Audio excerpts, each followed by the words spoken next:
The courtroom echoed with quiet murmurs as the homeless woman shuffled in, her coat ragged, eyes downcast.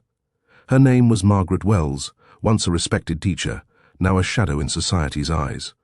The judge, Ronald Kessler, raised an eyebrow at her appearance and smirked. He leaned back in his chair, amused by her sunken cheeks and patched shoes. "Miss Wells, you're being charged with trespassing. Again," he announced loudly, drawing a few stifled chuckles from the gallery. Margaret stood still, clutching her worn handbag like a lifeline. The public defender assigned to her hadn't even looked her way yet. Judge Kessler continued, "You seem to enjoy visiting places that don't want you. Parks, libraries, even church steps." His tone was mocking, nearly cruel. "Tell me, what do you gain from it?" Margaret cleared her throat, her voice trembling. "I was just trying to stay warm, Your Honor. I wasn't hurting anyone." He scoffed. "Warmth? Try a job application instead." In the back, someone opened the courtroom doors. The heavy sound echoed louder than it should have. No one paid attention yet, not even Margaret, whose eyes stayed on the floor. Judge Kessler smirked. "Perhaps if you stopped begging and started working." Suddenly, a tall figure entered the room. The bailiff turned, startled. The silence shifted. Everyone felt the change in energy, like a storm had just stepped inside. Margaret didn't see who it was, yet. But the judge paused mid-sentence. His smirk faded. Who had just walked in? All eyes slowly turned toward the figure standing in the doorway. He was tall, dressed in a tailored navy blue suit, his shoes shining under the harsh fluorescent lights. A golden badge glinted from his belt. The man's presence alone seemed to command attention. Margaret finally looked up. Her eyes widened. The man walked confidently toward the front. His name was Special Agent Jonathan Wells, Margaret's grandson. The judge blinked. "Can I help you?" he asked, his tone no longer playful. Jonathan calmly handed a file to the bailiff. "I believe this pertains to Miss Margaret Wells." Kessler hesitated before opening the file. His smirk returned briefly, until he read what was inside. Jonathan said, "Before you continue mocking my grandmother, Your Honor, you might want to review her records again. She's not just a homeless trespasser. She's a war widow, a former Medal of Honor nominee for community teaching, and someone your court neglected for years." The judge's fingers stiffened as he flipped through the pages. He cleared his throat. "I was unaware." Jonathan took a step forward. "That's the problem. No one cares to know. She lost her house paying for her husband's cancer treatments. She was evicted by a corporate slumlord your courtroom supports. And now you laugh at her." Silence fell over the courtroom. Margaret whispered, "Jonathan, why are you here?" He turned toward her, his expression softening. "Because, Grandma, I couldn't let them humiliate you one more time." Judge Kessler tried to regain composure. "Let's not get emotional here. This is still a legal matter." Jonathan stared him down. "Exactly why I'm here. I've filed a formal complaint against your court. Multiple violations, due process ignored, neglect of public defenders, and consistent mistreatment of vulnerable citizens." Gasps filled the courtroom. Margaret's eyes welled up. She had spent years believing no one remembered her, that she had disappeared into the cracks of a city too busy to care. But here stood her grandson, a federal agent, demanding justice. The judge leaned back, visibly sweating. "You could have addressed this in chambers." Jonathan shook his head. "I wanted everyone to hear it." The court clerk began whispering frantically to a deputy. Reporters in the back were already scribbling notes. Something big was happening. Jonathan pulled out a photo from his pocket and held it up.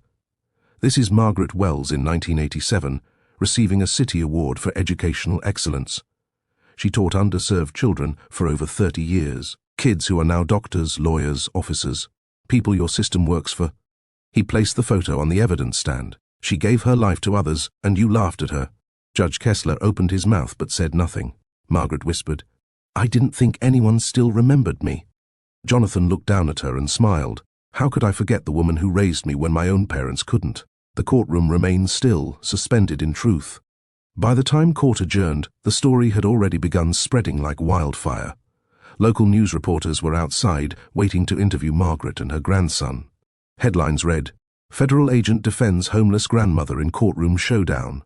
Margaret had never been in the spotlight before. She clutched Jonathan's arm nervously as they stepped outside. Cameras flashed. Microphones stretched forward. "Miss Wells, how does it feel knowing your grandson stood up for you?" one reporter asked. She hesitated. "Overwhelming. I didn't expect any of this. I was ready to go to jail today." Jonathan interrupted gently, "But she's not. She's going home, with me. The media turned to him. Agent Wells, do you believe the justice system failed her? Absolutely, he said firmly, and not just her. Countless others. Meanwhile, Judge Kessler sat behind closed doors reviewing his conduct. His assistant said the mayor's office had already called twice. An internal investigation was likely on its way. Online, Margaret's story was gaining traction. People donated to a fundraiser within hours. Former students shared memories, calling her a second mother, a lifesaver. The reason I graduated? At home, Jonathan placed tea in front of her. She looked around the clean apartment, so quiet, so safe. I don't know how to thank you, she whispered. You already did, he smiled. Every bedtime story, every lesson, every sacrifice. She reached over and held his hand. For the first time in years, Margaret felt seen, not as a burden, but as someone who mattered.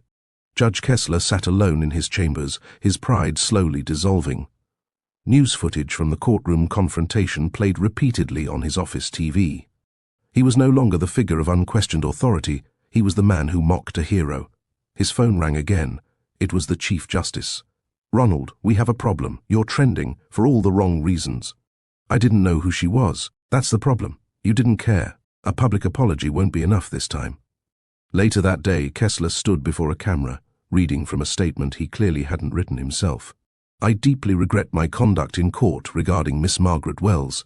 I failed to exercise proper judgment, empathy, and dignity. I apologize not just to her, but to the public. But people weren't so quick to forgive. Margaret watched from Jonathan's apartment. She didn't smile. She just sighed. I wonder if he really means it, Jonathan said. Probably not. But it's a start.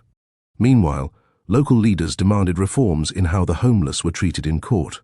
Margaret's story had sparked a wave of accountability. Lawyers, activists, and students rallied around her, calling her the spark of dignity the city needed.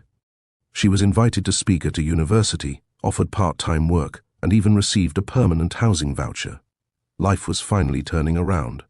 Margaret stood on a small stage in front of college students and faculty. Her voice, once hesitant and soft, now rang clear. I wasn't always homeless. I was your teacher, your neighbor, your volunteer.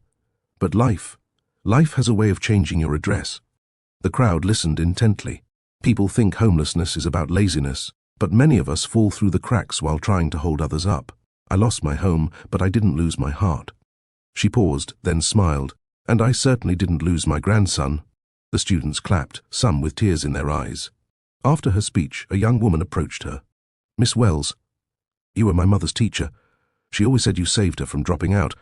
Margaret hugged her. Back home, Jonathan watched the clip on his phone with pride. The city had honored Margaret with a special award, and local officials had named a shelter after her, Wells Haven. She was no longer a forgotten face on a bench. She was a voice, a symbol. She had become something bigger than herself. Months passed. Margaret now lived in a cozy senior apartment near Jonathan. Flowers sat on her windowsill, and books filled her shelves again. She often visited Wells Haven, guiding others who'd fallen into despair. Her story inspired many, but she remained humble. One rainy afternoon, Judge Kessler knocked on her door. She opened it slowly. Judge. He removed his hat, eyes downcast. I came to apologize. In person. She studied him quietly, then stepped aside. Come in. They talked for hours, not just about court, but about humanity, regret, and second chances. Before leaving, he said, Thank you, for giving me the grace I failed to give you. She nodded. Justice is more than laws, it's compassion. That night, Jonathan joined her for dinner. You all right, Grandma? She smiled. Better than ever. Because now, she wasn't invisible. She was living proof that one act of courage could rewrite the story of a life and a city.